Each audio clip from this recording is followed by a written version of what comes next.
What I want to show you something very interesting. It's very interesting because it's regard to the story of a tribe of Dan. Can you hear me? Yes, good. The story of a tribe of Dan is very, very unique because who were the Danites? Do you know any judge or any prophet from the Danites? He was a Danite. Do you remember? Let's refresh our memory with the Danites. The story. Who came? Which judge of Israel came from the Danites? Him.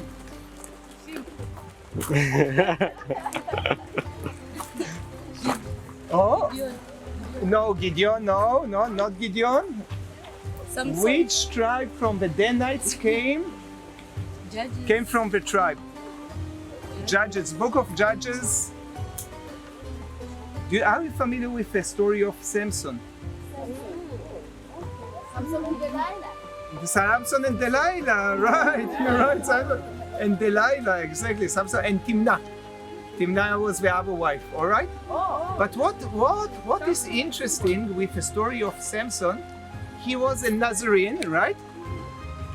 No alcohol, no cut and shave his hair, and he was a Danite. Why it's important? Because if you see the map right here, suddenly you'll see the tribe of Dan right here. But as well, the tribe of Dan is up in the north, where we are right now. This is strange. Out of all the tribes of Israel, the tribe of Dan, only the tribe of Dan, has two locations. One location that assigned to him with Moses, one location that assigned to him later on by the people of his tribe. What's the story? Now I want to connect you to the story of Samson.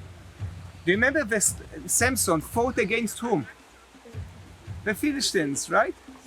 The Philistines were living in 5 major cities in Gaza, Ashkelon, Ashdod, Gat, Goliath from Gat and Ekron. Those were the 5 police cities, state cities of the Philistines. While the tribe of Dan decided it's too much for us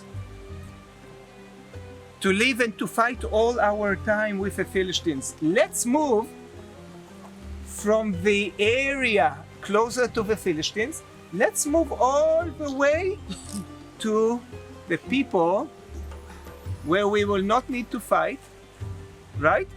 We will not need to live on our swords, right? And this is what they did. They did a journey all the way and settled down here with the tribe of Dan. This is amazing. No equivalent to any of the tribes.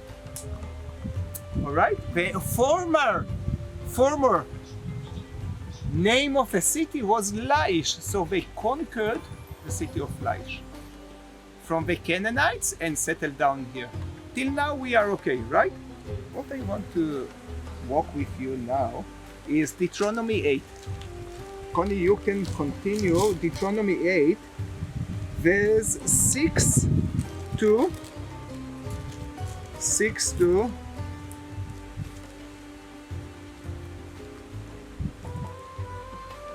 17. For the Lord your God is bringing you into a good land, a land of brooks of water. Do we see the brooks of water? Yes, we see. What does it mean, brooks of water, right? Yes.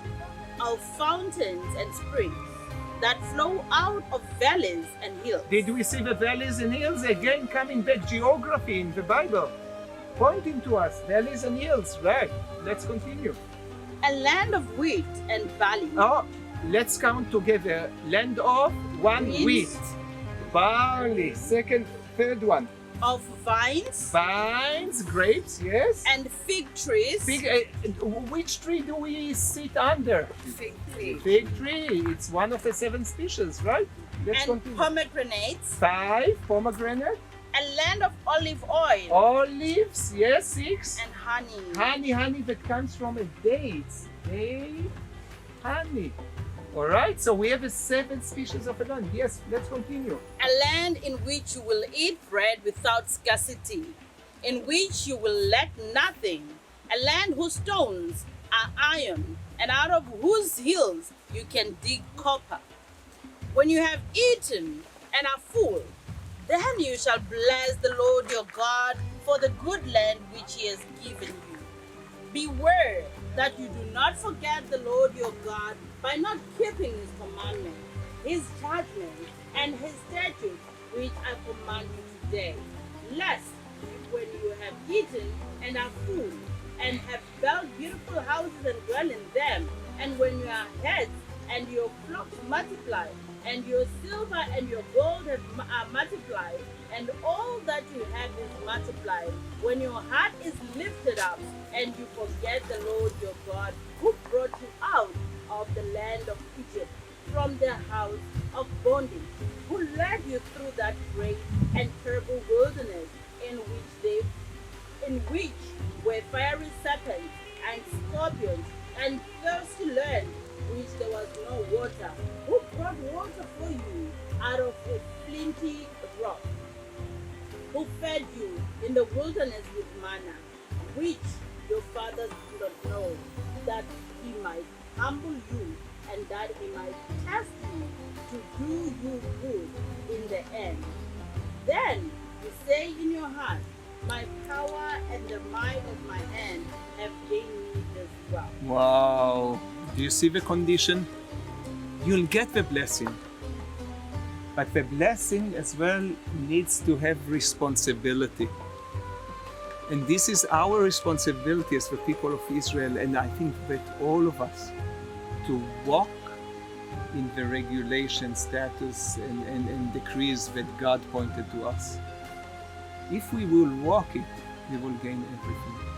If we will start to strain and to look like other tribes that want the images, that want other god and goddesses, 1,000 god and goddesses, we will perish from the land. What we started, you can see it again.